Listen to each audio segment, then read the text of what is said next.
अरे मेरा माइक कहाँ रखा है? में मुजफ्फरपुर के तरह एक बालिका गृह कांड हुआ है, आपने भी ट्वीट किया है, क्या कहिएगा उस घटना में? इससे ज्यादा शर्मनाक मतलब अरे भैया आप बना लीजिएगा ना। जिस तरीके से शेल्टर होम में घटना घटी थी उसके जख्म अभी तक भरे भी नहीं थे, उतनी ही या उससे ज्यादा बदतर निंदनीय घटना जो यहाँ पटना में शेल्टर होम में घटी है।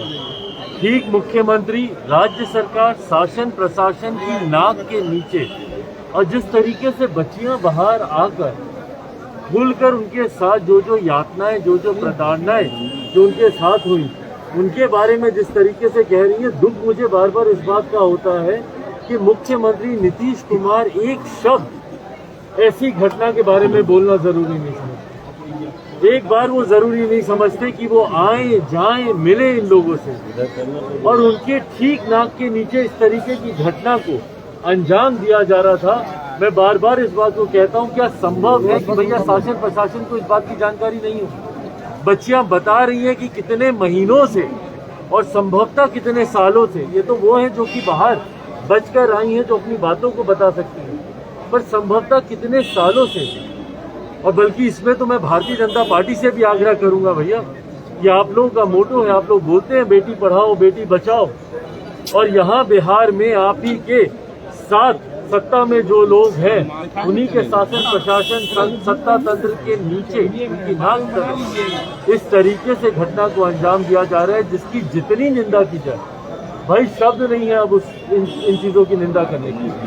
और बार बार मैं ये बोलता हूँ कि इससे मेरे प्रदेश की छवि, राष्ट्रीय स्तर पर अंतर्राष्ट्रीय स्तर पर किस तरीके की छवि मुख्यमंत्री नीतीश कुमार बनाना चाहते हैं कि जहाँ एक तरफ आप महिलाओं को रोता बिलखता छोड़ते हैं जहरीली शराब से, उनके घर में उनके पति, उनके भाई, उनके बच्चों की मौत की वजह से, और दूसरी तरफ बच्चियां यहाँ पे रो रही हैं, बिलख रही हैं क्योंकि उनके साथ इतना दुष्कर्म हो रहा है, वो भी दिन दहाड़े आपकी जानकारी, शासन प्रशासन की जानकारी के बावजूद इस तरीके के काम यहाँ पर हो रहे हैं। मुजफ्फरपुर शेल्टर होम की घटना से क्या अंजाम दिया आपने, क्या उससे सीखने, बिरजू पीछे करो, उसके बाद क्या आपने ऐसे कदम उठाए कि शेल्टर होम में दोबारा से इस तरीके की घटनाओं को अंजाम ना दिया जाए?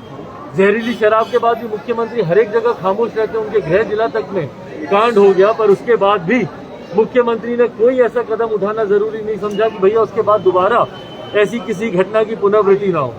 परिणाम स्वरूप उसके बाद छपरा में इसी तरीके की घटना घटी, बक्सर में इसी तरीके की घटना घटी, और मुजफ्फरपुर शेल्टर होम के बाद आपने कोई ऐसी कार्रवाई नहीं की जिसका परिणाम है कि आज पटना में, शहरी इलाके में, पटना में जहाँ पे पूरी सरकार रहती है, वहाँ पे शेल्टर होम में इस तरीके की घटना घट रही है।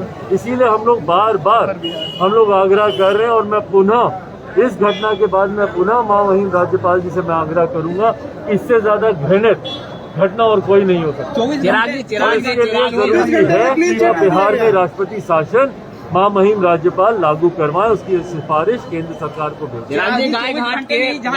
इंचार्ज को क्लीन चिट दे दिया गया 24 घंटे के 24 घंटे में अगर आप इंचार्ज को जांच करके अगर आप क्लीन चिट दे रहे हैं, तो अगर इसमें शासन का संरक्षण प्राप्त नहीं है तो और क्या है इस घटना को?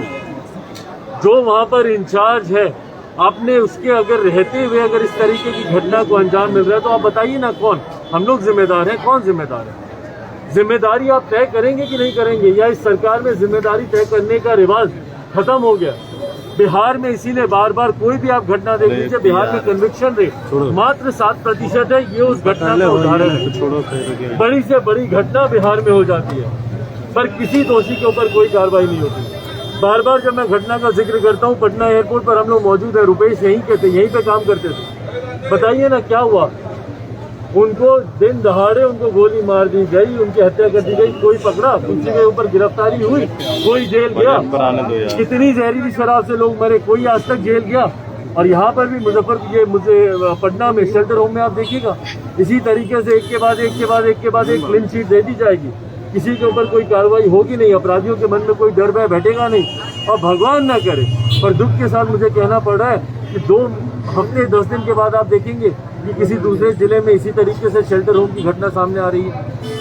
तो इसके लिए अगर मुख्यमंत्री जिम्मेदार नहीं है तो और कौन जिम्मेदार है भैया? अपराधियों के मन में डर कैसे बढ़ेगा, क्योंकि बच्चों को लगातार धमकियां मिल रही हैं। संभव ही नहीं है जब तक इस प्रदेश में मुख्यमंत्री हमारे प्रदेश के जो कि गृह मंत्री हैं, जब तक वो प्रदेश में है अपराधियों के मन में भैया भय नहीं आ सकता। चिराग जी, कल इसका परिणाम है कि आए दिन इस तरीके की घटना को अंजाम मिलता है। क्यों? क्योंकि किसी अपराधी को पकड़ा नहीं जाता, उसे सलाखों के पीछे भेजा नहीं जाता, और गलती से अगर किसी को पकड़ लिया गया होता है तो महीने 2 महीने के बाद लेन देन करके उसको रिहा कर दिया जाता है। कल बजट पेश हुआ है, जेडीयू को लोग कह रहे हैं कि बजट जो है बिहार के लिए सही नहीं है और विशेष राज्य की मांग की जो चर्चा है बजट में नहीं की गई। लेकिन बजट में विशेष राज्य की चर्चा की मांग होती नहीं है, लेकिन जेडीयू के लोग इस तरह के सवाल खड़े कर रहे हैं। आपने भी बजट को सही बताया है। नहीं, हमको समझ में नहीं आता कि आप साथ भी रहिएगा, सवाल भी उठाइएगा। इतना ही अगर आपको अपनी नीति, अपने सिद्धांतों, अपने विचारों पर विश्वास है तो अलग होइए ना। विशेष राज्य का दर्जा क्या झुंझुना क्या दिखा रहे हैं प्रदेश के लोगों को? सरकार में आप लोग हैं और आप भी लोग सवाल उठा रहे हैं। मतलब इससे बड़ी विडंबना हमने नहीं देखी, या इससे बड़ा कमजोर मुख्यमंत्री हमने नहीं देखा। फिर आप विशेष राज्य के दर्जे की मांग का सवाल भी आप उठाएंगे और उसके बाद उसी के साथ सरकार मिलकर सत्ता का सुख भी आप भोगेंगे। अगर आपको इतना ही ऐतराज है तो उठाइए कदम मजबूत, अलग होकर दिखाइए अगर आप में हिम्मत है तो। और अगर नहीं हिम्मत है तो कम से कम ये झुंझुना बिहार के लोगों को मत दिखाइए, फिर काम करके दिखाइए। फिर इस बात का वो लीपा पोती मत कीजिए कि भैया हम लोग को विशेष राज्य का दर्जा नहीं मिल रहा इसलिए हम लोग काम नहीं कर पा रहे।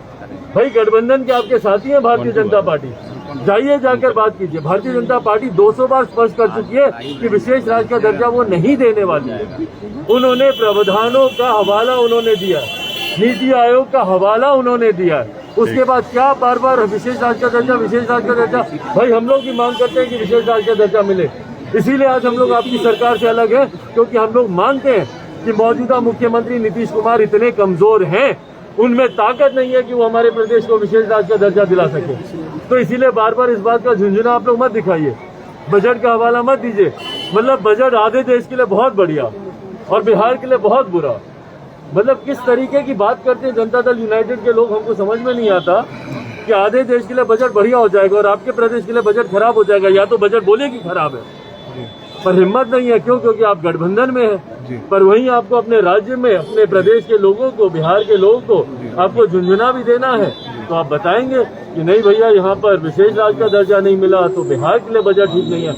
हकीकत है कि मुख्यमंत्री अब इतने कमजोर हो चुके हैं कि उनके बस का कुछ नहीं है। ना वो अपराधियों पे लगाम लगा सकते हैं, ना वो शेल्टर होम जैसी घटना पर अपराधियों को सजा दिलवा। एक आखिरी सवाल, बीजेपी ने अपने कोटी की सीट दी है आपके चाचा की पार्टी को, क्या वहां से आपका उम्मीदवार दिख सकता है एमएलसी चुनाव में? भाई हम लोग चर्चा कर रहे हैं यहाँ पे तमाम पार्टी के लोगों के साथ और अधिकांश सीटों पर जी हमारे प्रत्याशियों का चयन हो चुका है। संसदीय बोर्ड, प्रदेश संसदीय बोर्ड के द्वारा कई नामों का सुझाव हम लोग को भेजा जा चुका है, जिसमें से अधिकांश नामों पर फाइनल मुहर भी लग चुकी है। जिस विशेष सीट का आप जिक्र कर रहे हैं, मैं सीट के बारे में नहीं बोलूंगा, बट इतना मैंने जरूर बोला है कि अधिकांश सीटों पर